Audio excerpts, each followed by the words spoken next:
So I'm trying to get a different housing arrangement.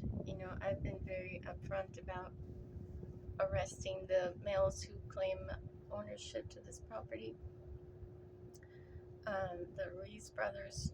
So I don't know who listens to this, but yes, my goal in life, as always had been my goal in life, to have my own separate housing for my son, for myself.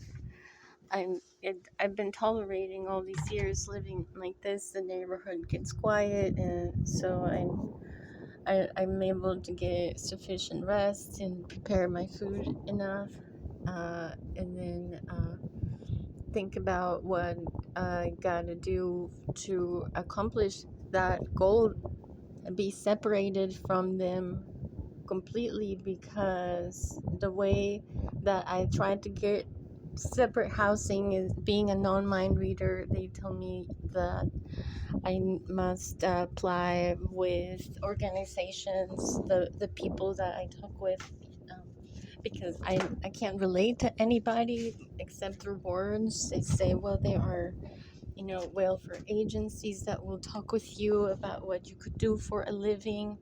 So all the people have always been their best smiley selves, referring me to all the talking agencies about what I could do for a living.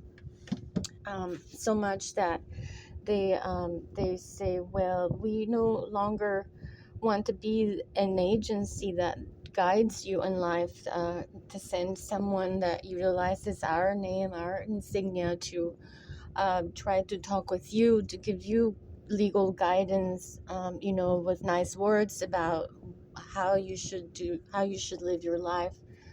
So that's the USCIS filing, where I file a form that I complain against the way that they have behaved towards my family since they were INS. They were INS before they were USCIS. And they, dissolved themselves as INS back in the early 2000s. So about, 25 years ago or so. And so that's why I've been unable to get separate housing when I go to strangers to talk about how I may sustain myself in this country where, I've been just so hurt with the idea that I am not a national, that I'm not a USA citizen, or um, for some time a resident uh, with good resident standing due to the excuse me. Excuse me. I'm ill. The yawning is a sign that I have microorganisms in me that I feed with cookies and sugars. Things that are bad. They make my face swollen. I was hurt really bad on my right side of the face, so I have a permanent bump here underneath my eye. But eating certain things makes my face more swollen. I feel sicker. So lately, but they're comfort foods for me. They're bad foods like cookies and sugary stuff. So I right now today I'm coping with the debilitating effects of eating that. Because now my energy level's lower. I can't really do anything. Also from the heat wave, as I was saying. I gotta be stationary in front of the fan. I was just going to keep on presenting my lively personality on this app, whenever I'm okay enough to say something. I'm usually prompted through psychiatric prompts to say something. Today is my own initiative to say something, because I think, oh, I always only say something when I'm prompted. Now I should say something just because. I don't know who wants to learn about my character from this app rather than speaking to me, because, oh, I don't know, am I that pleasant to talk with in the flesh? because I don't read minds, communication is always a bit different. With me, talking is always a bit different because I don't read minds. So that's why right now I just thought that I would share how the heat wave is very debilitating. I feel really weak. So just surviving the heat wave is the priority each day. Don't faint from the heat wave.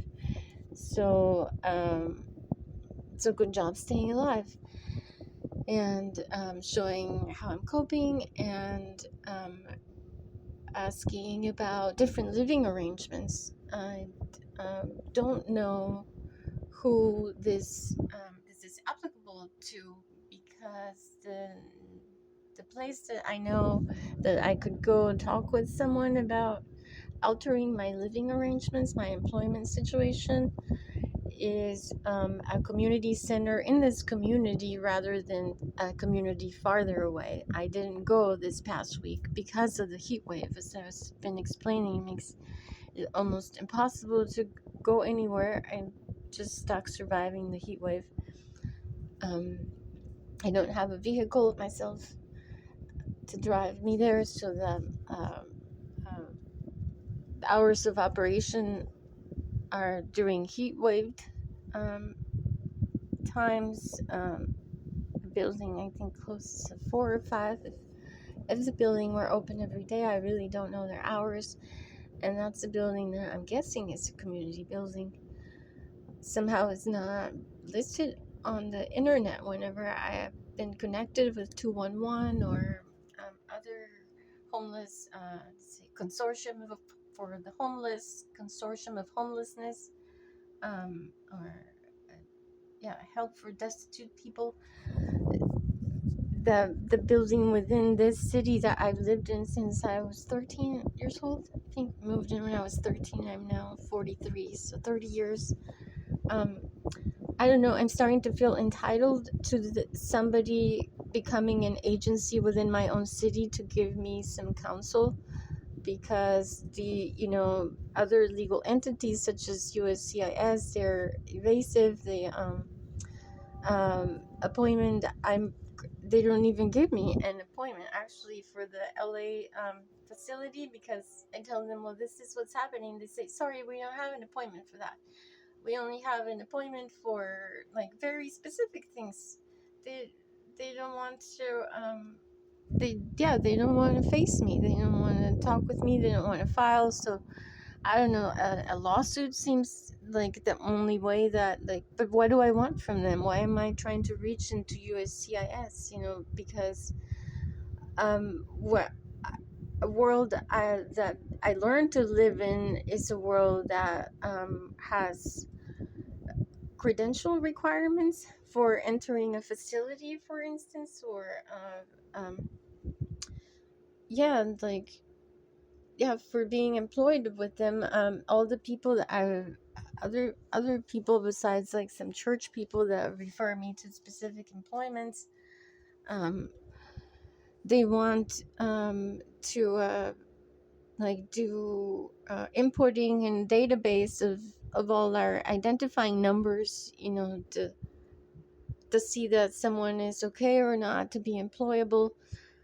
People that hire strangers not referenced from church or from neighbors or friends, usually only take from agencies that say, well, we vouch that we looked at all written records, regarding that individual's past behavior or conduct for, they do at least 2 years past search of conduct and things for employment. So I don't have those those updated documents, because they, according to my comprehension of my case, I was supposed to get a real ID that is my real ID, where I'm recognized as my own family head of household for myself, for my son, as a single mother, because that wedding was fraudulent. And I had been writing letters with the Department of Corrections since 2009 to make sure that that is clear for future reference in my USCIS case, where in the mental illness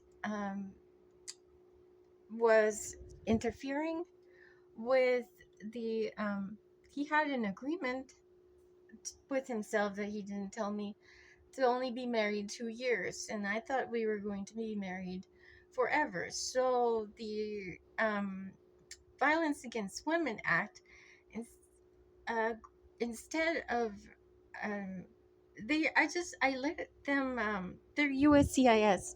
The Violence Against Women Act folk are USCIS folk. So they're the ones that won't speak with me. So I wonder who they are, and I don't have a way to go to them for an identification, but they're the ones that issue those documents. So I don't know how to exist in the world to get employment for myself without those credentials.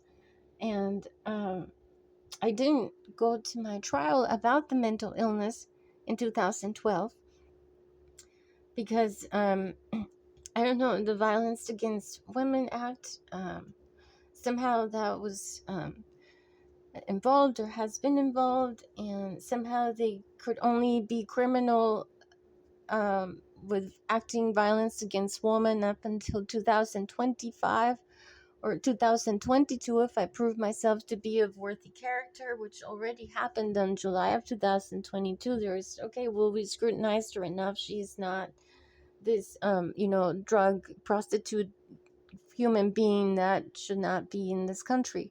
So they didn't stop the criminal, how they were, not arresting my sister's dad, basically, about being a felon for falsifying my birth record.